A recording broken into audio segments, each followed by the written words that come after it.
yéen a ngi teewlu seen bii di Liberté TV xibaar yi wóor te gaaw ci tàng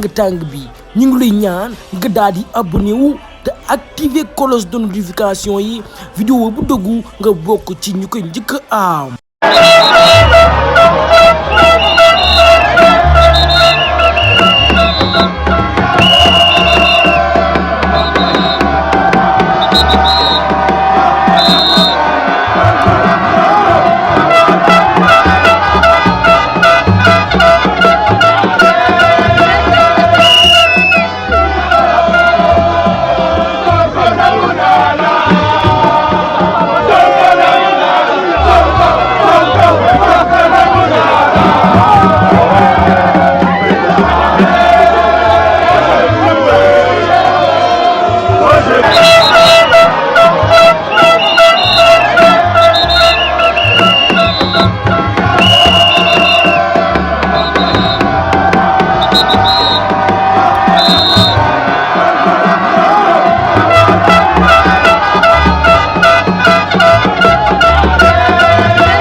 tàng bi ñu ngi lay ñaan nga daal di abonné wu te activer cloche de notification yi vidéo bu dëggu nga bokk ci ñu koy njëkk a am.